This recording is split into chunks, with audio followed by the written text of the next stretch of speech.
snagged it. From some spot. Doesn't get prettier than that. No, I don't remember.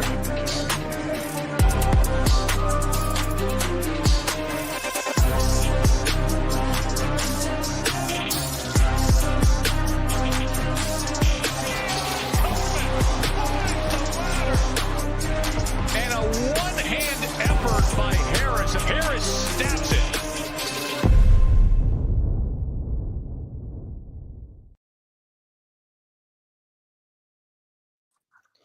What is up, everybody? College Football Prim Factory here. No Big T. He is dealing with the power outage, so TBD on what he's going to be doing today content-wise for you guys. So if you are watching this show, if you're watching the other shows, he's got some power issues, so I am here breaking it down with the new swag on, or I'm grabbing it the wrong way, the new sweatshirt. So the gear is sweet. Absolutely love it. The hat's great, too. I don't know. I see Bruce has the hat on.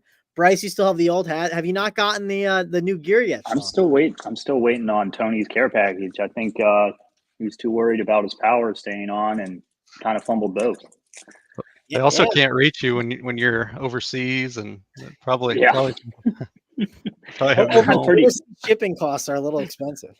Yeah, I'm pretty done traveling for football season. I think nice. 48 hours of college and NFL Sunday this weekend, so that should be an absolute blast. Yeah, I'm excited. I missed out on some college football last week. Bruce, correct me if I'm wrong. Did you think last week's games were good or bad? What did you think? What was your evaluation of like the early window of games last week? I think they were okay. I had a lot of Garrett Green, and so that game got delayed a little bit. I made the choice to like do something else during that time, which I never really do on Saturdays and Sundays. And I was just like, this is a good time to leave. Now, it's not a good time to leave. Georgia, Alabama, like that will be being watched this week, right? I just looked at the schedule, Bruce, and I was like, these games aren't for me. I'll tune in later on and we'll see what happens. And hey, it wasn't the worst college football weekend for me. I did have I had a good team on Friday night, thanks to you, Bruce, which keep in mind, check out these Friday night slates for you members. There's some really good ways to build. Big T and I talk about it a lot. Big T talks about it probably more than me. Overstack those games. That's how I had a pretty good team. So, hey, it was a good weekend for me. And we're going to talk about this week's college football games. We'll break it all down for you guys. We'll have all the playbooks up. We'll have all the cash tags, whatever you guys need. We'll be breaking it down for you guys. Bruce, before we dive in, I know you've had a crazy day, but give me your overall thoughts on the slate so that people can get a little bit of an understanding. I think it's very unique compared to the ones that we've had the weeks past. We have some like huge studs on this slate. It can be hard to fit. RJ Harvey, like almost 9K. And, you have Avery Johnson, who, failed last week, but, in a good spot at 8K. Jackson Dart for almost 10K. It's, it's just loaded. Receivers are expensive too. So, it's a good week. I think just because just for lineup construction, you can get really different with how you approach it.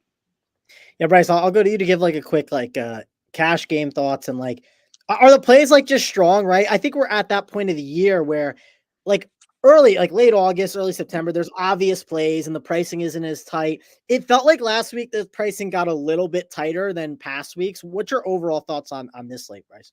This week's by far the tightest pricing. I think, you really struggle to find some value, and, the studs that you want are finally priced up to like 9K range. So like you have to make sacrifices to get them. You can only play one of them. So, it's pretty tough to build teams, which I kind of like. I think it just allows for other people to make mistakes in roster construction or, pay up for what I would consider to be the wrong players. So I like a tighter pricing, especially in college where like, you can, if you do the due diligence, you can find plays that like others might not find. And like other weeks that aren't as viable just because it's like, oh, you're going to play these five guys, fill out the last like two or three players. I like it tougher in college. Some other sports I don't really care about, but yeah, I think they did a really good job of pricing this week overall. Yep. All right. Well, let's dive in and let's talk about the first game. We got Jackson Dart in that first game. We got missed. We got Kentucky. And this is definitely a game that we are going to want to discuss. Bruce talked about at the top. We got Dart as one of the quarterback options at 9.8K that we obviously have to be considering here on this slate.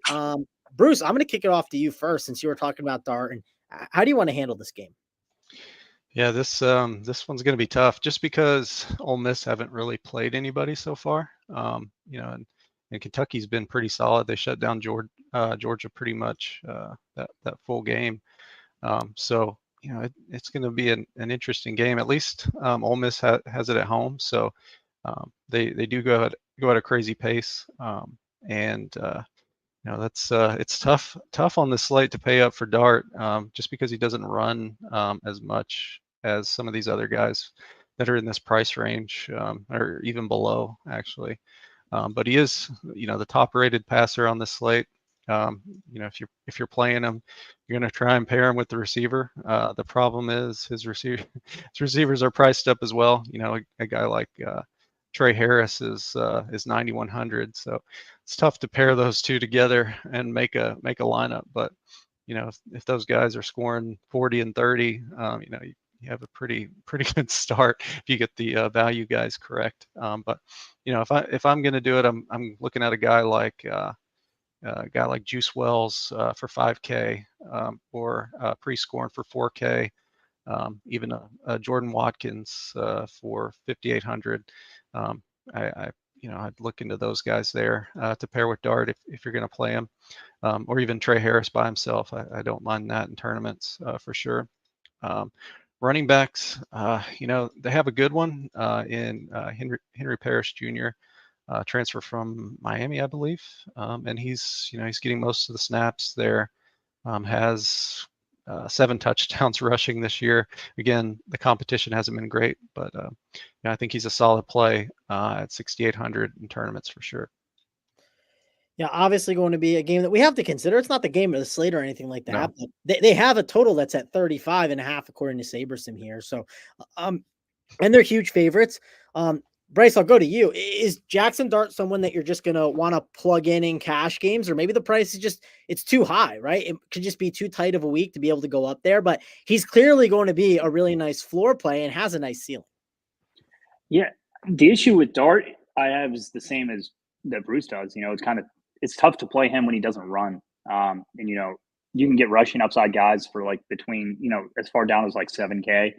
And, there are some other positions you want to spend at. I would probably play Trey Harris and different quarterbacks, if you were playing this game. I just think you can get a lot of upside at quarterback for 8K, and then, playing Trey Harris as a one-off, even if he goes for 202, it's not like you need him paired at 9.1K and 9.8K. So if I'm playing Dart, I actually prefer to pair a Juice Williams instead of a Trey Harris, just because, it's kind of hard to spend 20K of your salary on any two players. It's kind of I don't know, playing Sanders and Hunter in Colorado games, which we'll get to and whatnot. It's kind of become like that. So yeah, I think Dart's a very solid option if you can get to him. I'd say he's the best raw scorer on the slate. I just think he's a little hard to get to here.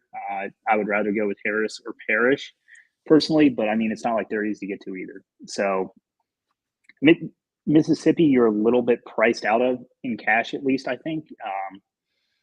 In tournaments, Dart, we mentioned Dart and Williams. I think Parrish and Harris are solid one-offs if you want to go that route. For Kentucky, if you want to run it back, I think he would be my favorite player. Don't particularly love any of these Kentucky guys, but I think he has the most upside of any receiver on that team. Yeah, Key was the guy that I was kind of considering as the run back, but I'm not dying to do it, right? Let's head on over to this next game. I want to talk about Indiana and Maryland. I know Bryce wanted to talk about that. We talked a little bit about that pre-show. He's got the boots on the ground and over there where it's going to rain a bunch. And my takeaway is let's watch what the total does throughout the week. Obviously tomorrow morning we'll be in the Discord chat. We'll be talking about that with you guys and trying to break all that down. It's about a 55-54 total, but there could be tons of rain in this game. We just don't know. And if it is going to have a lot of rain, that could be a boost to the running game. It could obviously hurt the pass catchers, but we'll have to see how that all shakes out.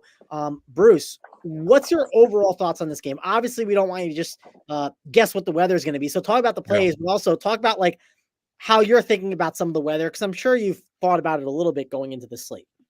Yeah, so it looks like it opened around 55.5. It's now down to 51, the total. So, I think they're starting to factor in that weather a little bit. Yeah, at the beginning of the week, I kind of thought Rourke was a solid quarterback play for his price. But yeah, if that weather is going to be bad, I don't really love him a ton. He's not running like he did in years past, like when he was at Ohio. He's only averaging about 3 rushes per game. He is getting the ball out quick with a nice ADOT of 10 yards. Time to throw is 2.5 seconds, which is really really good on this slate. I think it's probably top 10. On the Maryland side, don't really see anything that I really love from the quarterbacks, just because they're prone to rotate just a little bit. Yeah, not interested too much there. Same with Indiana at running back.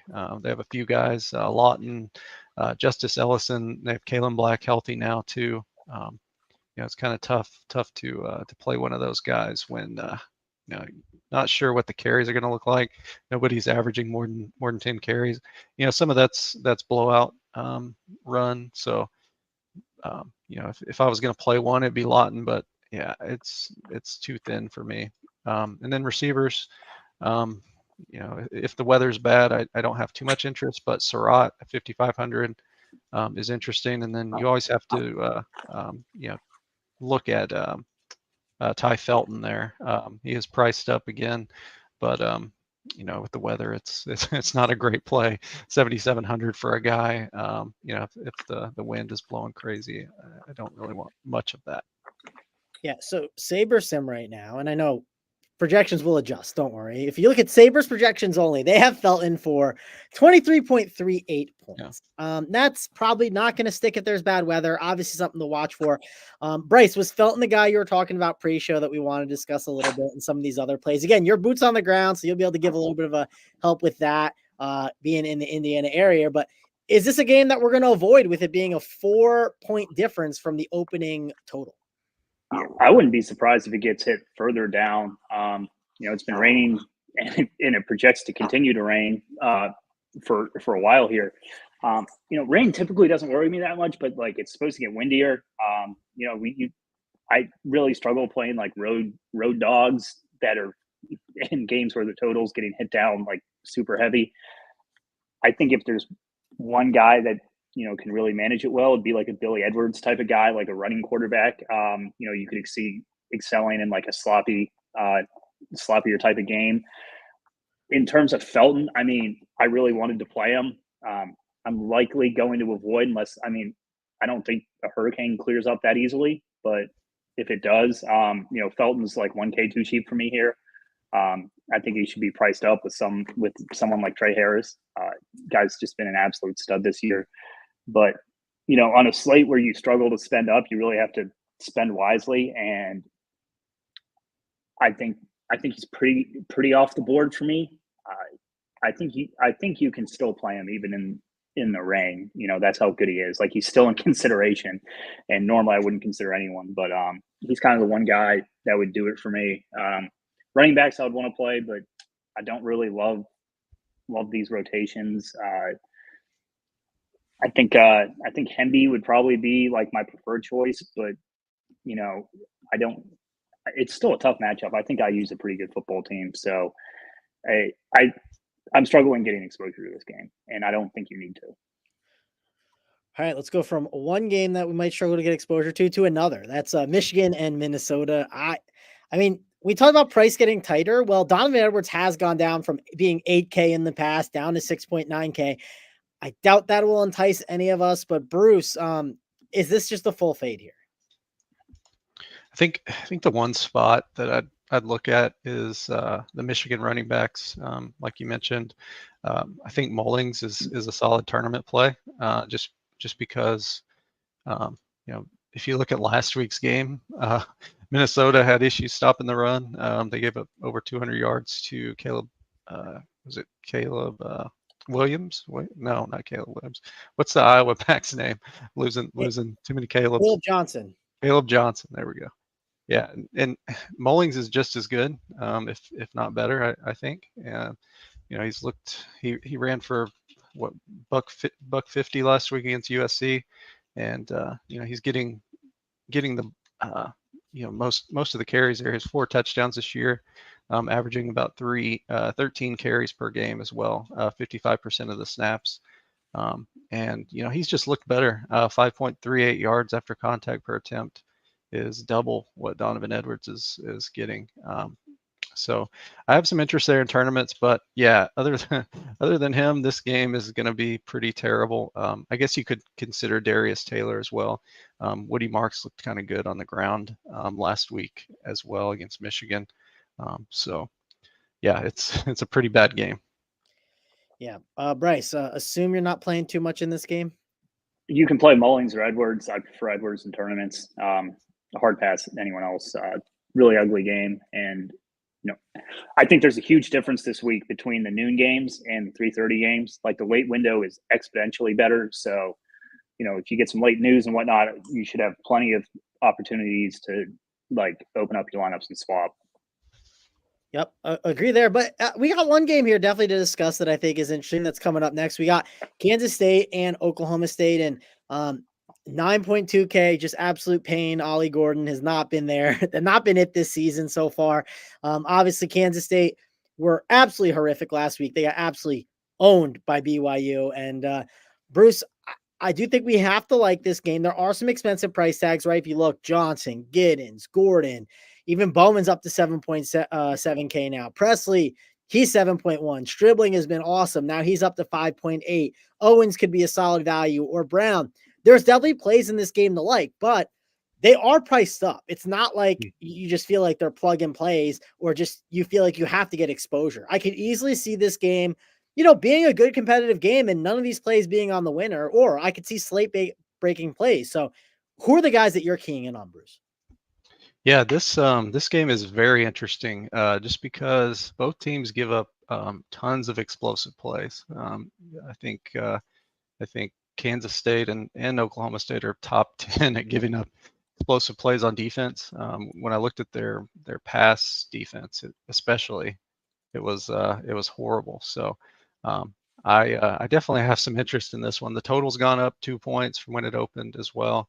Man, it's hard for me to decide between, whether I'm going to play the chalky Avery Johnson, because he's definitely going to have some ownership, or play a guy like Giddens, who, is going to be lesser owned. Just, he's 500 more than Avery Johnson. But I think both guys are in play for sure. Just because this Oklahoma State defense has been horrible. Where they give up 200 yards rushing to Micah Bernard last week on Utah. They just can't stop anything. So I definitely want to play one of Avery Johnson or Giddens in most of my lineups. I think both are great plays. The passing game for Oklahoma State, Presley's priced up still at 7,100. Stribling is less of a burden on your lineups at 5,800, and then Rashad Owens at 4,500 is just way too cheap in my opinion. He hasn't done much this year, but last week against Utah he had 11 targets, so the work's still there. You have to be interested in him for sure.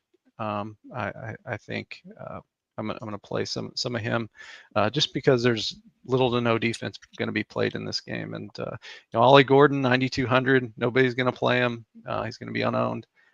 He's looked horrible this year. His lines looked bad, but he can have one of those games where he puts up a 40 burger and has nobody played him. So I'm interested in playing him for sure in tournaments.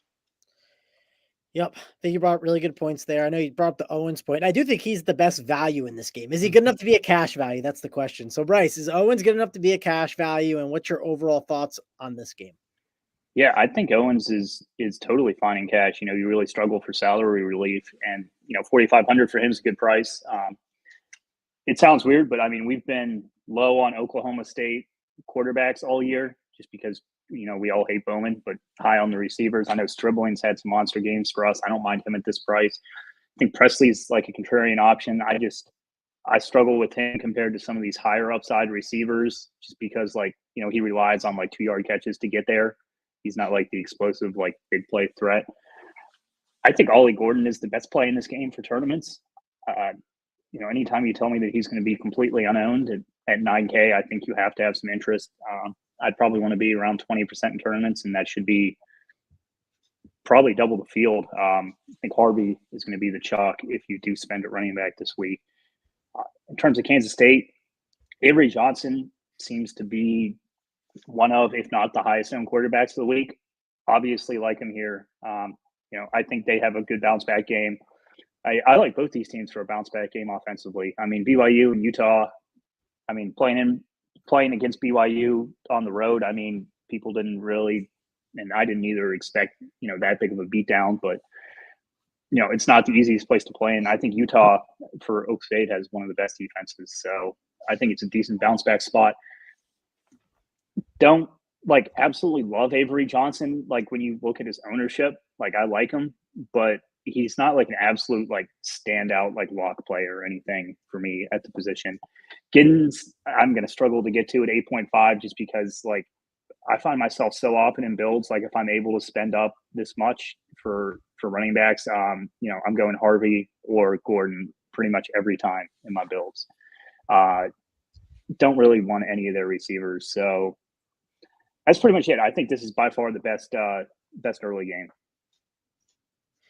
Yeah, definitely the best early game. We got a couple more early games left. This one's not the best one, but maybe there's some plays.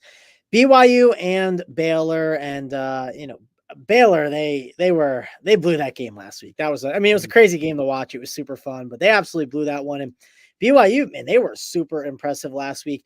Curious to get your guys' thoughts on this one, though. It's definitely not a super high total. It's in the 40s. Definitely not one I think we're loading up on. Maybe there's a play or two, but looking at some of these projections on Sabre, I don't know. There's not much. Yes, we play Chase Roberts at times, but that's on the 2 or 3 game slates. I doubt we're doing it on this slate. But Bruce, break this game down.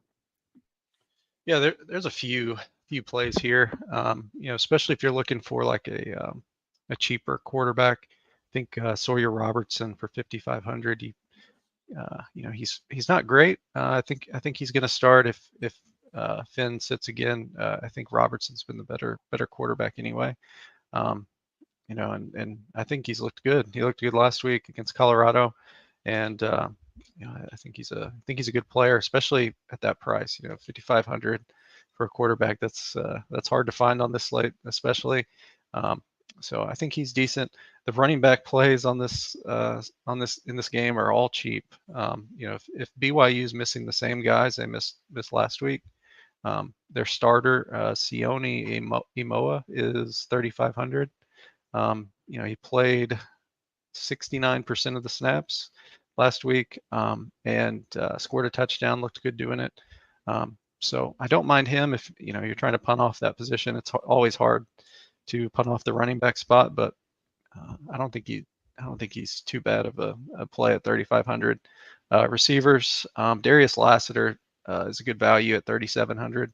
But yeah, this game is hard to play other than the value guys there. If you want to spend up at other spots, I don't think they're horrible. Yeah, I guess the point you're bringing up is on the playbook, you always put the 3K shitters, right? Or these 3K guys. They're probably more in play this week because we need them to get some of these expensive price tags, right? So For sure. Definitely something to think about, especially if an Ollie Gordon goes for 40, right? You're just, if there's guys that you need on the slate and they're all expensive, well, if a guy gets 5 or 6, that might be enough to be on the winner if he's just, one of the better cheap options. So, okay. Bryce, we'll go to you. I assume this is not a game you're going to love in cash games, but what's your thoughts on Baylor BYU? Yeah, I think Moa, that's how you say his name. I probably butchered it. Bruce got it right. Yep. I think punting a spot is totally viable this week, way more weeks than others, just because you can kind of get everything else you want in your team, even in cash. So I'm not ruling him out. He's not my favorite play, but I think he's viable. He would kind of be the only one for me here. then in terms of tournaments, I just don't really love the upside of this game, and I would rather, get on to others. All right. Last game in the early window, it's Nebraska and Purdue, which that could have weather implications. Bruce, maybe you can tell us if the totals moved or anything like that, because it's definitely a decent total. It's almost around 50, a little below. So it's like 48, 49. We got Nebraska, Big Corn, going up against Purdue. And nothing projects amazing here. I think there are some decent wide receivers on Purdue that you can make some cases for. I'm never dying to play Hudson Card, but I'll admit, even last week I was getting some Hudson Card in my lineups. I think that was your projections, Bruce, that were doing that, and I blame you. But unfortunately, yeah, you helped me get a lot of Caleb Johnson, so that's okay. But I did notice I had to X out some Hudson Card. I did it in the quarterback, and then I had a ton in the super flex, or not a ton, but enough to be uncomfortable. And I said, that's fine. We'll at least be uncomfortable with that. But what I'm getting at is like, if pricing is tight and Hudson Card is 5,100, if the weather's not a big deal, I don't know. It's not the craziest thing to punt your quarterback position to just get in a bunch of stud position players. So this can't be the worst game here. It's obviously not the best game. The best game in that 12 o'clock window is that expensive game where it's Oklahoma State and Kansas State. But this specific game has some values and has a decent enough total that I think we have to at least consider it, as long as the weather's not bad. Yeah, it's only dropped 1 point from earlier in the week, so far so good there.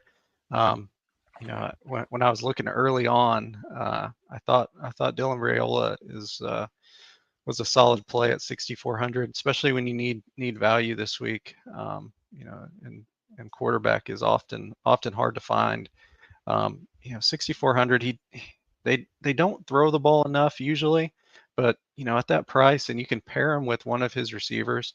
Nair and Banks are both cheap. Nair at 5,200 and Banks at 3,900. You have to at least consider that. I think they're solid. I'm just not playing any Hudson Card. I think Purdue is the worst team that I've seen so far this year. Last week on the night slate, I played both Oregon State running backs against them, and I didn't expect 100 yards each, which is pretty close to what they had. So I have some interest in the running game for sure here for Nebraska. Dante Dowdell, I think he had 20 carries last week, and he's super cheap at 5,600. They could go back to rotating more, but if they don't, I think he's a great play at 5,600. Just because, I remember watching Purdue against Notre Dame, and Notre Dame was trying to run out the clock at the end of the first half, and just go into halftime. They ran the football from like the 20, and they ended up scoring an 80-yard touchdown. Jeremiah Love. So. I definitely have some interest in the run game here. Dowdell, Johnson. I just think they're great plays. So I'll have a ton there in tournaments for sure. Dowdell, I think is close to a single entry kind of play for me too at that price. I don't know if I'll get there in cash, but definitely like a 3 entry max kind of play for sure. Yeah, I mean, he definitely does make sense for sure. Like, if you need value, he's a cheap enough price tag. Will he make it for cash game stuff? We'll have to see what Bryce says on that. But it's definitely not a bad game to get exposure to. But again, Bryce said it, like, this next coming up window of games has a lot of options. Bryce, is this one you're going to get exposure to? I like the Dowdell play some. He's like borderline cash. If you wanted to play like a mid-tier guy, I think he looks fine. I think running backs pretty much like there's a ton of great expensive guys, and then some punts. So if you wanted to fill out the mid tier, he'd be up there for me.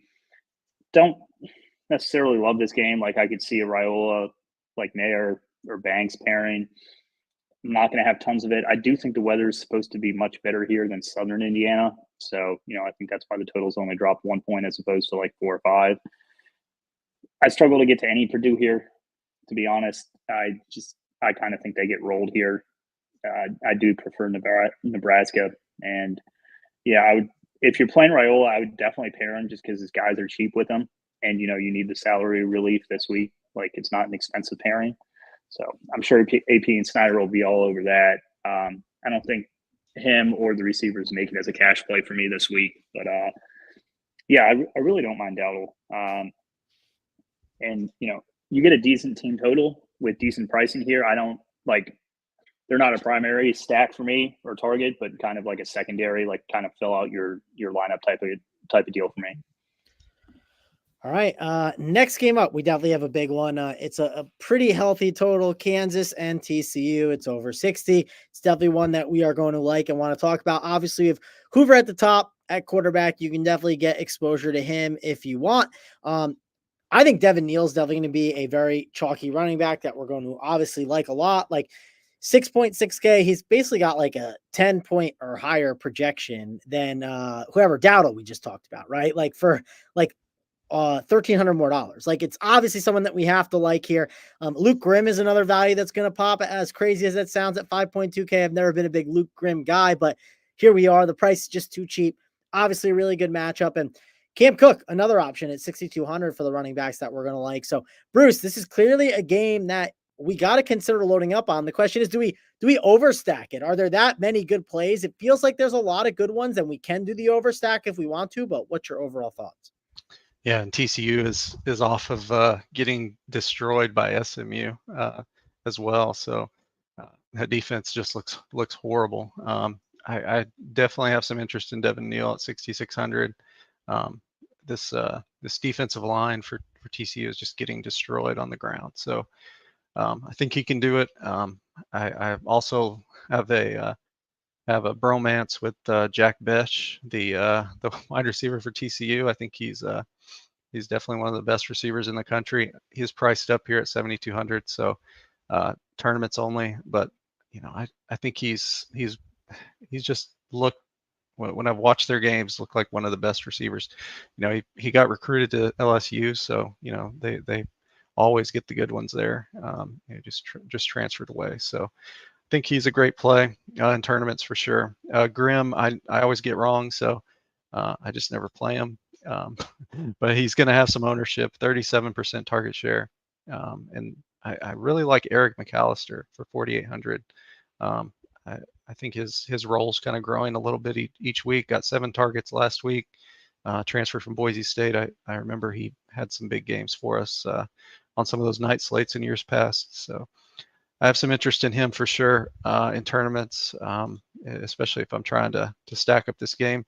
Hoover at 8,500 is a tough play just because he doesn't run as much. Same with Jalen Daniels. I wish he ran like he used to, but TCU's defense is horrible. So if you're going to play any of these quarterbacks from this game, make sure you have a receiver as well. All right, tons of good plays in this game, Bryce. Who are the ones that you like? I think Neal's the best play on the slate. I don't really want to fade him at this price. I mean, he could be like 8.6K, and I'd consider him. To be honest, with Daniels running less, it really helps out his equity some. So I think he's super strong here. Split a ton of carries. Daniels kind of passed for me, just totally uninteresting. Everyone else in this game I absolutely love.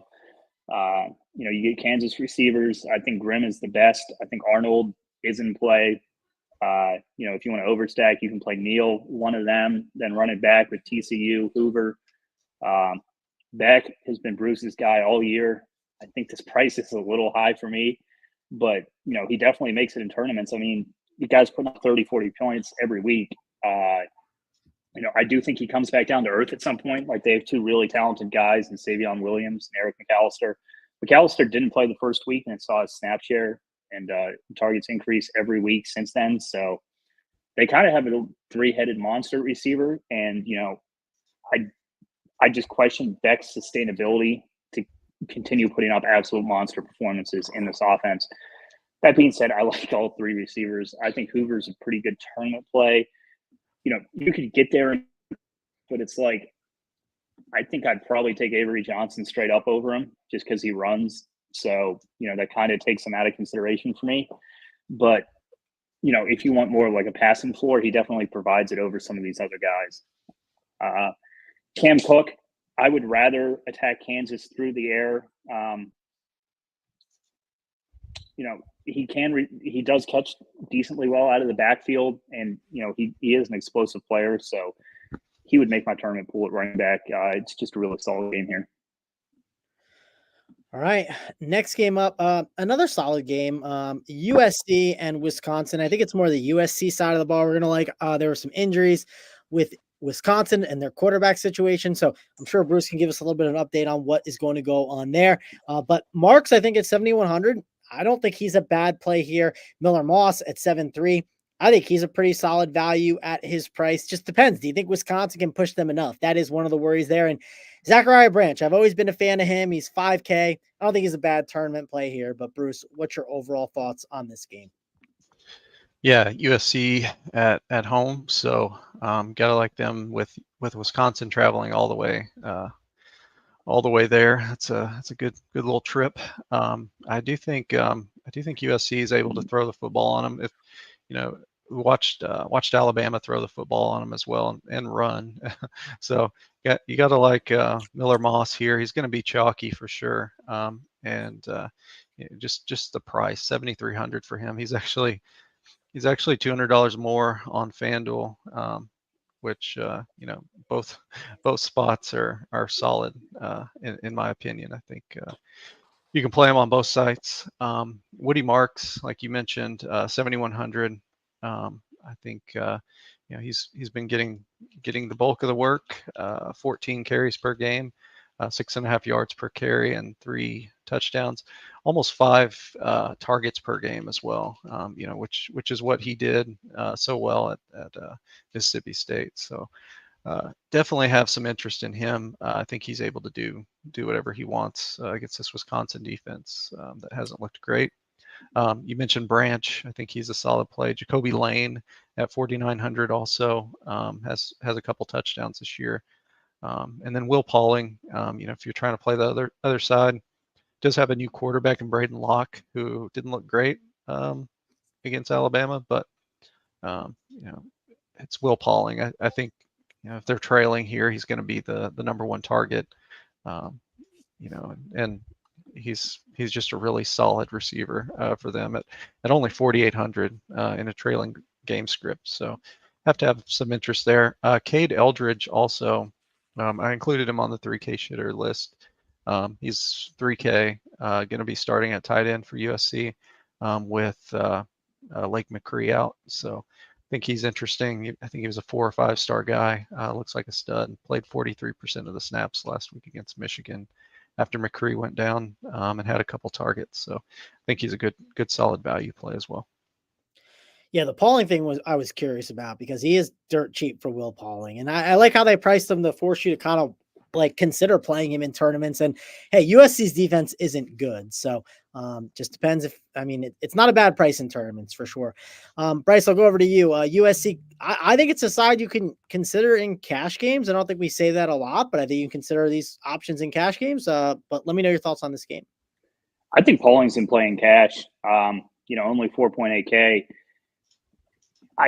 I'd struggle with him against Branch. I like both of them. I think you can play both of them in cash. They kind of fall into we'll get into these 5K and under receivers, but I think this is kind of where you save money this week. So I think both guys, have decent floor and upside. I'd say Branch has more upside and Pauling has a higher floor. Sounds about right to me, but I think both guys are playable. Don't love any other receivers in this game. Running backs, Wisconsin guys are pretty much a fade for me here. I'd much rather attack Pauling. Marks, I think, is a very solid play. Wisconsin does not have a good defense, contrary to what you think about Wisconsin. If you look at the line in the USC team total, they're not any good. You can attack them through the air or ground. So I think Marks is a pretty solid play at 7.1K, and he's definitely going to garner some ownership this week. Miller Moss, the downside of him is he doesn't run. You get guys all around him that you want to play that do run. So that's the downside. The upside is, he's a really good passer for 7.3K, and, makes for a pretty easy stack this week. Like, I don't know, say you play him and Reed, like it kind of opens up other things at different positions. Like you can get to like an RJ Harvey, or you can get to like a Trey Harris, or like some of these like super upside guys that we do want to play. So I get the like the Miller Moss branch, like super cheap stack. Definitely gonna have some of that. Yeah, like you said, Bryce, this Wisconsin defense is not your father's Wisconsin defense when Ron Dane used to establish the run there back in the day, which I used to love watching Ron Dane. So there you go.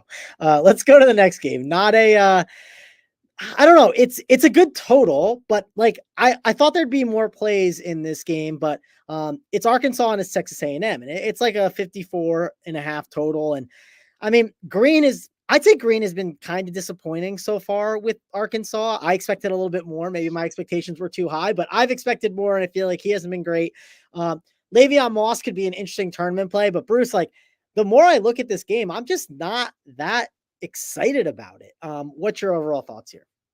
Yeah, that's the same. I feel the same way. I think, man, I couldn't believe Taylor Green got benched last week, and then they brought in some guy who looked 10 times worse. So I think Green's job is pretty safe unless they have another guy there. This is a tough matchup for them. I think A&M's defense has looked solid. They kind of got sloppy at the end of the Notre Dame game, in my opinion, but I think they're able to shut down Arkansas here for the most part. The big news here is whether Connor Wigman or Marcel Reed will start. I don't think there's any chance they start Wigman with the way Reed has been playing. I think Reed's been playing solid. He's mobile, has 4 touchdowns this year, 1 rushing as well. So I think I have a little bit of interest there in tournaments at that price for 7K, just because he is a runner.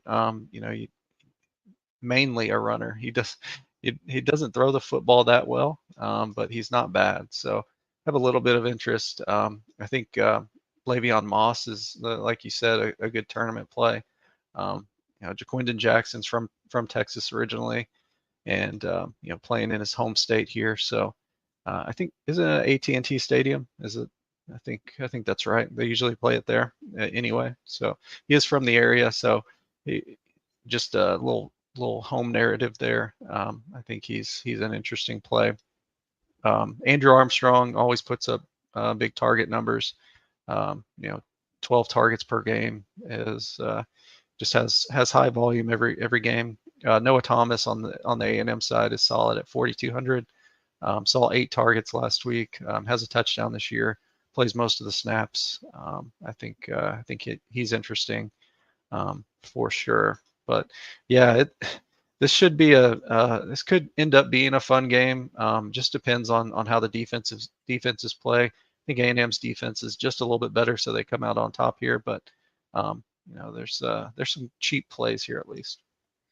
All right, Joe Ruff says in the chat, Andrew Armstrong and move on. Bryce, is it Andrew Armstrong and move on? Like I don't know. I can't get excited about this game. But what about you?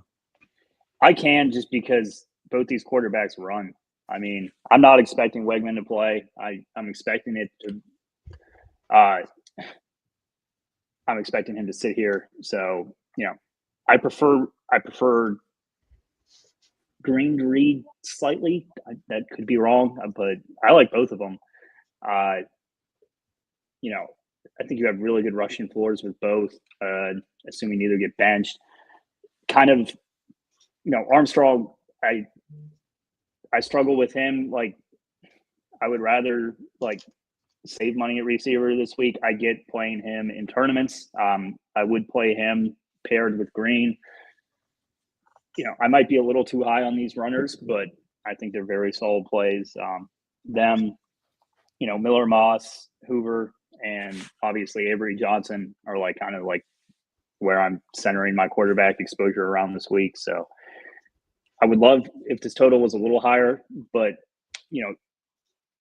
if we do get a cheap quarterback somewhere, if we could have played Reed a couple weeks ago at 4,500, it's kind of an auto play on the slate just because quarterback is a little weaker, but you do need to save money there, to get the other guys in your lineup. So like these guys. In tournaments, I like Jaquindon Jackson and Moss a good amount. I do think these quarterbacks carry a decent amount of ownership here. So if you run well on TD variants at running back against them, you're automatically getting leverage on the field. Yeah. Receivers, I would want to like more just with how much I do like the quarterbacks, but you're mainly playing them for the running upside here. Armstrong would be my favorite in this game.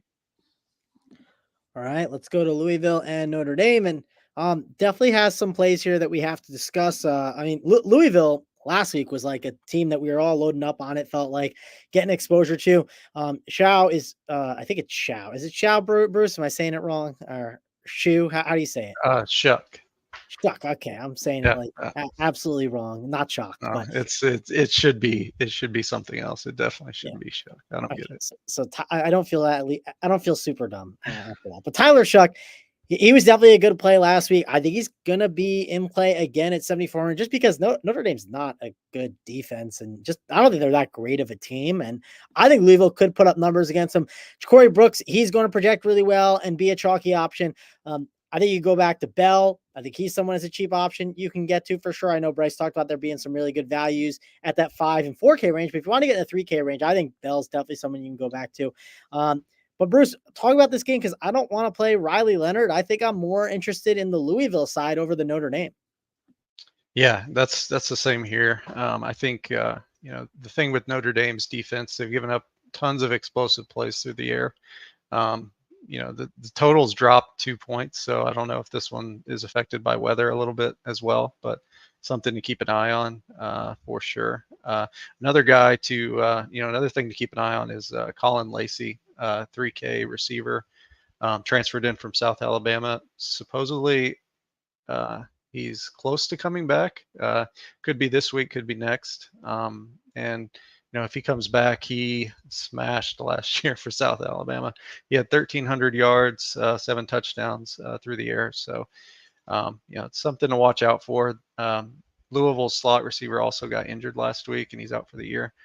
So he'd fill in perfectly if he's back. So we'll definitely post that in the Discord if we find out pregame. I kind of expect him to miss, but if he doesn't, that's a good 3K option. I also like this Jamari Johnson guy, 3K. He kind of jumped out at me last week, and I'd forgot about him. He was one of their biggest recruits last year, a big tight end, and he stood out when I was watching the game last week. He got 3 targets, and he ran the football after the catch really well. He looks like a future stud, someone to watch. But Chris Bell, 3,800 is a great play, great value play. Ja'Cory Brooks is always in play, just because Louisville's going to throw the football. Donald Chaney started last week. Thought he had an ankle injury, but ended up playing 36% of the snaps, and he is only 3,200. So they're going to rotate a little bit there. And I don't like attacking Notre Dame on the ground, but he's cheap value. Jeremiah Love always is in play here. He's starting and getting most of the snaps, so has 4 touchdowns on the year. He's interesting. But yeah, that's pretty much it. Want to stay away mostly from this game, just low total. And there's some good value guys here. You can fill in your lineups from the better games, in my opinion. All right. Bryce, I'll go to you. Obviously not a bad game to go to. You talked about some of those cheap receivers. Are there any in this game that you're looking at? Yeah, I think Ja'Cory Brooks, he should be like 7K. If you are going to beat Notre Dame, you're going to do it through the air. So he's probably my favorite play in this game. Notre Dame is a pretty tough team to stack. I don't really love anything from them. If you're playing any Notre Dame here, it would be Love or Leonard for me. But Leonard kind of gets lost in the shuffle a bit just because I'd play Avery Johnson over him pretty much every time. I just think that's a way better game to attack than this one. So, my exposure kind of goes over to these cheaper Louisville receivers and Brooks. Shuck is parable with these guys. If you're playing 2 Louisville receivers, I think you should be playing him. If you're only playing 1, you can obviously run naked. You don't need them paired. They're cheap enough. So, yeah, I think Brooks is my favorite play in this game with Bell second, and then you can mix and match some of these quarterbacks in love. All right, let's go on to the next game, Auburn and Oklahoma. And I know there's good games in this window. This feels like a fake good game. Like I can't get excited about Auburn and Oklahoma, but I will say Michael Hawkins. I don't know why I kept that game on as long as I did, but I kept it on long enough to watch him play football. And dude, he was running his heart out. He's the type of player that I like to roster in DFS, 7.9K. So I'm a little intrigued by him, but the rest of the plays, I'm not that excited about. Bruce, break this game down for me because I don't think it's a good one in this 3:30 window compared to the other games, but I do think Hawkins is definitely a player that I'm going to consider for sure. Yeah, that's that's probably a good tournament play. He's a true freshman, going to be starting his first game on the road. So, but going to an SEC school that can be rough sometimes. Yeah, that is a worry, Bruce. We should talk about that. Like freshmen on a road game, that is probably a little concerning first start. Yeah, and he's really small. So like if he gets hit the right way, he's kind of like Kyler. Kyler's really good at not taking those big hits, even though he's tiny. But if he misses the hits, Bruce, he's gone for 80. Like he's got speed. For sure. Yeah, he's gonna have a ton of upside. So if you get that right, he's gonna be unowned. So I think that's interesting in tournaments for sure. On the running back side, Oklahoma's missing Taylor Tatum, who looked good, I thought, against Tennessee at times last week. And he's going to be out. But so we should get a lot of Javonte Barnes. He played 74% of the snaps last week against Tennessee, and he is 4,700. So if you play him, just be prepared for Sawchuk to get all the work. That's the way Oklahoma operates on offense. So the real big injury news in this is Deion Burks is out for OU. So their receiving core is just terrible. They probably start this Petaway kid for 3,300. They start Brennan Thompson most likely, and then Bauer Sharp at tight end. I don't know what they do at that third running back spot or wide receiver spot. Probably Hester, I guess, who's cheap. But yeah, it's rough, especially with a true freshman quarterback that can't throw very well. It's tough to play any of these cheap wide receivers, but they have to be in play at least. If he has a big game, one of these cheap guys will probably get there. On the Auburn side, they rotate a ton at receiver. I guess Lambert Smith and Rivaldo Fairweather are in play. Both those guys are decent and play a lot of snaps. Actually, Lambert Smith has 5 touchdowns this year already, so he looks okay. But I respect Oklahoma's defense. I thought they looked good against Tennessee. They lost the game, but it's mainly due to their offense being terrible. Yeah, it definitely. I struggle rostering Auburn guys right now. We'll have to see. Bryce, what's your thoughts here on this one? Maybe you'll have some interest in Hawkins like me. I know Redmond knows. He gets it. I like the small running quarterbacks.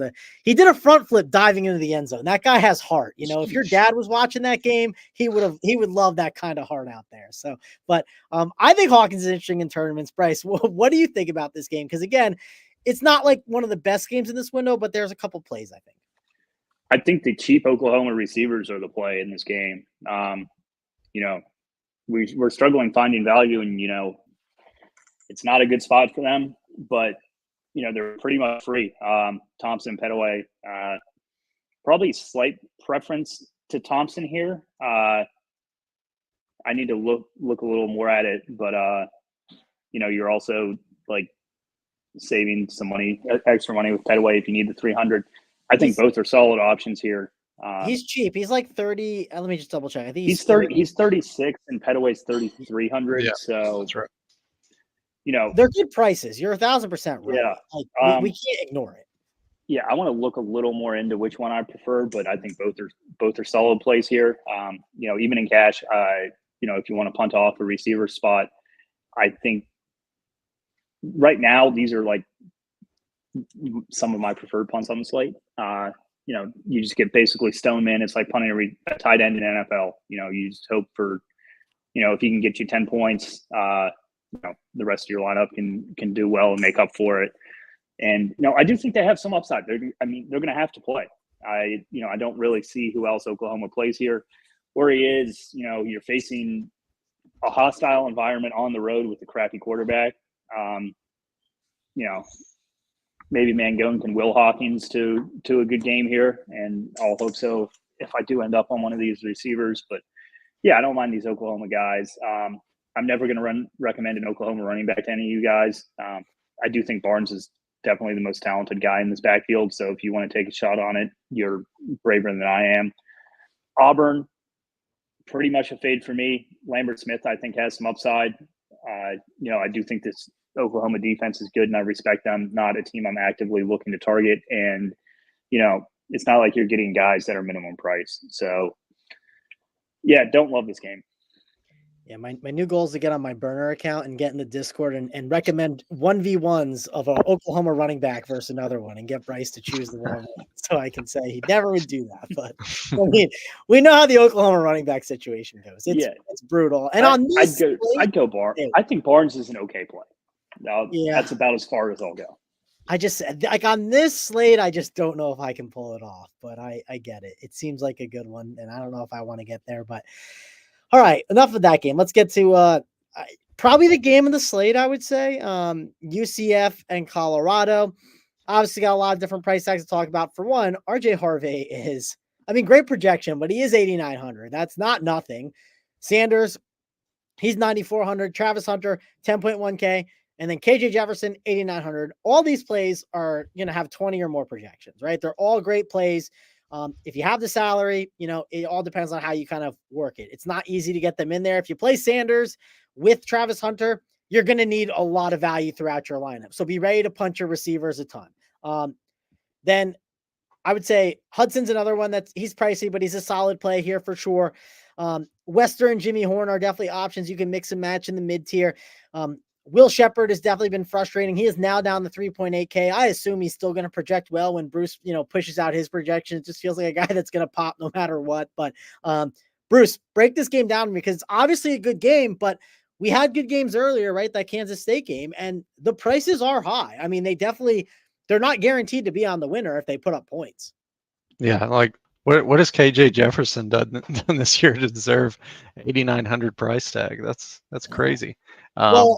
He's playing the Colorado defense, so I don't know if the algorithm is taking that in, but it's a bad defense. Yeah, this is true. And he does run. He's averaging about 8 rushes per game. And he has a good receiver in Kobe Hudson. So he's definitely in play. You're going to see RJ Harvey's ownership at 40% or so, even at that price, 8,900. Just because this Colorado defense is better than last year for sure, but I don't know if they're set up to stop a guy like RJ Harvey, who has just looked great.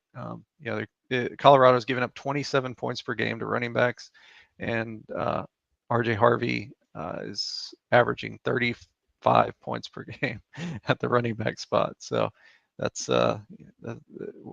the projection's going to look great for him always, just because of that. That sounds like something I'm interested in, Bruce. Yep, and he's at home, so that definitely helps. These Colorado receivers, a lot of them are from the Florida area, or from around Florida, I guess, Florida and Georgia. Travis Hunter is from Georgia. LaJohntay Wester, I think, is from South Florida somewhere. Jimmy Horn as well. So they'll for sure want to have a big game, in Orlando. I think that's where UCF is. And that place is always rocking. They should be rocking for this game too. So I like those receivers. If you look at Wester, he's 5,900. Jimmy Horn priced up just a little bit higher at 61. And then Shepard, he's from Louisiana. I checked just to see if he had a little narrative game in him. But 3,800. He dropped a long pass right before Travis Hunter caught his. It could have been him. He just fumbled it away. But I think he's in play always. Plays every snap, just about 86% last week, and saw 6 targets. So the upside is there. He just hasn't really hit it, except outside of maybe 1 week. I think he had 9 or 10 catches. So I think all those guys are in play. Kobe Hudson only receiver I really want exposure to. I think they are able to run the football here, kind of slow it down just a little bit, and make Colorado throw it. Have that trailing game script that you love. Yeah, definitely a fun game, the roster, and Colorado owes me money. I had a top 100 finish, and I had a double stack with Sanders, and I had the two wrong receivers. I think they had 9 combined DK points, and I was tilted. So that is one of the problems with Colorado is receiver roulette, right? You have to deal with that. If you're going to play, a Shadir Sanders team, it's not going to be that easy to get Travis Hunter. If you use an optimizer, you're not just going to easily get him in there. You have to definitely look at the teams that are being spit out. I think that matters a lot when you're actually using an optimizer and playing Colorado players. Like there's times where you can't even get Sanders like in a stack. They sometimes just puts him in there naked because there's not a lot of options to put in there because of Hunter's price and everything. So definitely be cognizant of that when you're building lineups, because I've noticed that for sure on the Colorado slates. Bryce, we'll go over to you next. Obviously, RJ Harvey seems like a cash game staple to me this week, but he is pricey. KJ Jefferson is another guy that you could definitely make a case for as a good, strong play in cash case, but there's other guys at the top like Dart you get exposure to. So clearly the best game on the slate. How are you handling these price tags on these options? I want to play RJ Harvey. I think he's the spend if you can get to him. You're kind of going to be clenching your ass the whole game if you don't play him. It's like the weeks like when Ollie Gordon was like the chalk. And, you just know he was going to get nutted in for 40 points and you don't play him and he gets 40. That being said, I mean, he needs a bare minimum of 30 here to be like anywhere close to like what you want. Like if he gets you, if you told me he got me 30, I would have to consider it. If he got me 35, I would definitely want him on my team, just because you are sacrificing a decent amount to get him in there. And running back is super strong this week. So, there is an opportunity cost decision there. That being said, I want him on my team. I'm likely going to try and find a way to get him, but if you do fade him, you're fading a lot of points. So he needs like 150-3 type of game to get there. So yeah, there's no better spot to do it than this. I mean, at home against Colorado. I'd just much rather spend on him than say any of these Colorado guys or even like a Trey Harris type of guy. I think it's doable. I'll just say that. Here's my question with the Harvey situation. I think it's a really good conversation to have. He's clearly got the best floor on the slate, right? Like he's one of the best plays, no doubt. And obviously it depends how your other plays do, but like what not in cash games, but just in general, what projection does he not projection? What score does he have to get that you are absolutely uncomfortable with him, like not having him? Like if he puts up X score, you want to have him on your teams. Like 40. Like okay. I think that's like the high end. I would probably take 30. I was being a little greedy there, but well, I think 40's right, because like I even said if he puts up 35, I do think there are ways he's still not on the winner. 40 is where I get uncomfortable. Well, the thing is, I mean, there's other players on this slate that can get there. Like, I mean, Travis Hunter can get there. Ollie Gordon can get there. Trey Harris can get there. Yeah. I even think Blue can get there. I mean, he pretty much did last week. Like, there's high upside guys on this slate. I do think he has the safest floor of any of them by a good margin. And, I just love targeting Colorado. And, I think UCF is a really good football team at home. I think they want to shove it down their throats. KJ Jefferson to me is too expensive. I would rather take a savings and play like a Marcel Reed for 2K less. Like if we're talking about like wanting to get RJ Harvey, that's the difference in the price between like Neal and Harvey. So yeah, I don't think these Colorado guys are cash plays at all. I think Sanders is too expensive. I'd rather go to one of their skill players. It's kind of like a Jackson Dart situation to me, where he just doesn't really run for what you want from him. So, I would like to. I mean, in the optimal world, you get Travis Hunter in your lineup, but I think it's super hard to do this week, and I do think Colorado struggles here. So I'm likely going to be light on their 10K receiver. Yeah, I'm not super excited about the Colorado side either. Let's Let's go to the last game on the slate. It is Texas. So we got Bruce's squad versus Mississippi State. And Blue is obviously someone I know Bryce just mentioned. We got Arch Manning. Gosh, he's already 9K. Like, I mean, we can't even get a little bit of a discount. I mean, I'm not saying he needs to be like 6K, but let's make him like, I don't know, 8.2 or 8K. But clearly a good spot for someone like him. If you have the money, you'll want to play him. Jaden Blue, 7.4K. Don't mind him. You got Bond in there, 4.8. Maybe Bruce has some insight on who Arch Manning will be leaning on here today. Maybe you saw something in like the first game or two that like shows you what to do with Manning. But Bruce, this is your team, so give us your insight. Yeah, the price hike is sad because he really didn't have a great game last week against ULM. I watched the whole thing and he made a couple mistakes, which he hasn't started that many games, so he can do. Yeah, I think he's in play in tournaments if he starts. I think they were saying Quinn Ewers is like 80%. I don't know why they'd even play him here. It's Mississippi State. They have a bye week next week, so give them the extended rest before Oklahoma, and I think that's the right play. Maybe give him a drive or two if he's feeling okay. I don't know, but I think Arch will get most of the snaps, if not all. Then the running back spot for Texas has been extremely beat up. They lost Cedric or CJ Baxter in the before the season even started, and a lot of their other guys have been banged up. Wisner has been hurt. I don't think he's going to go. Last I saw, he was questionable. And even their walk-on guy got hurt at the end of the game. Velton Gardner's also out. So all they have, if Wisner misses, is Jaden Blue and Jarrett Gibson, the baby rhino, as he's called. That's his nickname. It's 4,200. And I think he's looked great. He's a true freshman, getting about 11 carries per game. So I like his stats. He's looked good, near the red zone. So I think he's in play at 4,200. But Blue, he smashed last week. I don't know how long he'll go here if it's a blowout. But I definitely like Gibson. They should, since they're so short at running back, we should see some of Ryan Niblett. He's 3K. He's listed as a receiver, but he played a little bit last week at running back, and with Wisner likely missing, I think he'll get some run at 3K. I think he's a good solid play there. Receivers, Bond at 4,800 is a great play. Just don't know how long he's going to go if this game blows out, which it should. I think what's the spread? 38.5.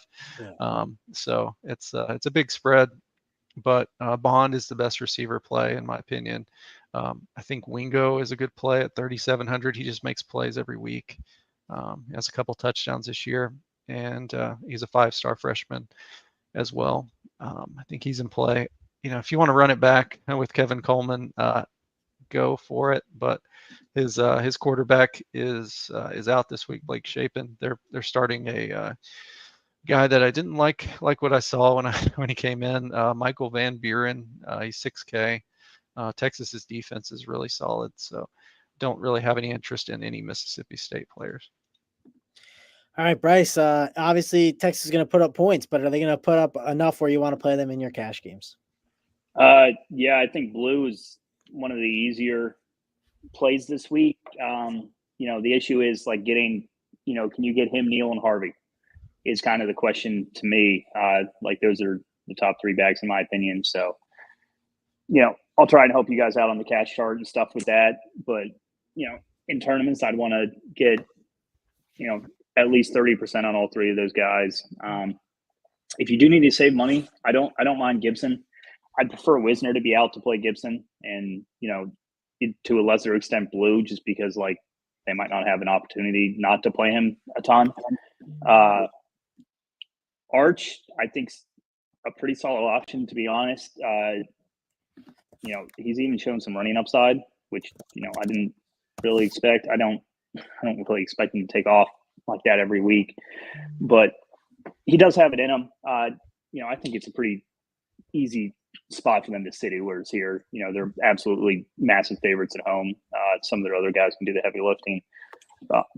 Don't want anything to do with Mississippi State. Texas is really good. We've talked up. I don't think I've played anyone against Texas all year, and I don't really intend to here.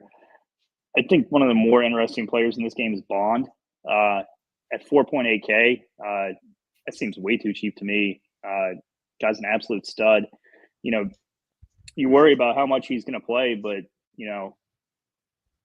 he can break the slate in a quarter. All it takes is one or two long ones, and at that price, I don't really see anyone with his upside under 5K. So, I think he has to be in consideration, even in cash. It's a little bit riskier of a play than you'd like, just with the blowout concerns. But, I mean, if you don't play him and he does well, you're going to be wishing that you did. So, as always, it's like kind of an upside and downside decision, but the upside's certainly there. Yeah, another thing to mention that I think it's an interesting point is we saw, I believe this, Bruce, correct me if I'm wrong. We saw in that first game of the season, we saw they rested their guys for the Michigan game, Texas a little bit, and then we saw some of the backups play more. Do you see them doing that for the Oklahoma game? I know Oklahoma is like not as good as a team like Michigan looked on the surface, but it's a rivalry game. I could see Gibson being like a really amazing tournament play. Yeah, I agree. It looks like Wisner is probable. I missed. Okay. I guess I missed that last night. So, yeah, if he plays, I think Blue is probably the guy. So I have more interest there. But obviously we'll hear more when it gets closer to time tomorrow. All right, for sure. We want to get to plays of the day. Bryce, who do you got? Who's your play of the day of the slate? Between two guys here, so I think I'm going to go Devin Neal. Just way too cheap. Absolutely nutted matchup. I think he smashes here. All right, Devin Neal it is. Bruce, let's go to you. Who's your play of the day?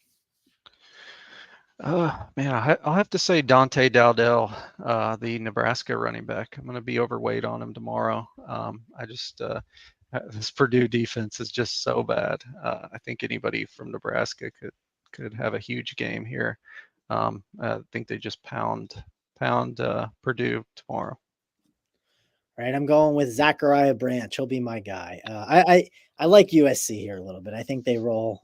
Should be a nice bounce back spot for them. So give me all the Branch. But that will wrap it up for us. I know me and Bryce got to do the cash game show next. Bruce has to take care of the playbook and everything for tonight and rest up because there's two games. Actually, give a quick preview of the two games, Bruce. I'm actually kind of excited about it because Rutgers is in it. Undefeated season. I'm near that area a little bit. The Rutgers in Washington, so I was kind of excited for that game. But what's your thoughts on this one overall? This 2-game slate. Yeah, it's solid. I think Miami just destroys Virginia Tech. I don't think. I think Virginia Tech's defense is going to be able to hold up. I have the playbook up with all my projections as well and descriptions of all the players. I got it up last night just because I knew it was going to be a long weekend. But I think Cam Ward is one of the best plays on the slate tonight, obviously. Just a good quarterback against a bad defense at home. And then, I don't know. Rutgers should be able to run the football in Washington. Monungai kind of hurt me last week with Sam Brown taking 2 of his touchdowns near the goal line. So that was painful, but I'm going to go back to the Rutgers running game and think they take care of Washington at home. There we go. That's the breakdown. We'll have the tags up for you a little bit later. And then, of course, we'll have a long college football day, but it'll be a blast. We'll watch. Good luck to Wiley. He's got a Bama in a parlay to win like 100+ K. So we'll be rooting on Bama, I think, a little bit against Georgia, unless you've already placed the bet and you're on the other side. I don't have anything invested, so I'll be rooting on Wiley for sure during the game. And should be a fun college football Saturday rolling into a fun NFL weekend. But that's going to wrap it up for us. Thanks a lot for joining us. For me and going, Bryce and Bruce. We'll see you guys later.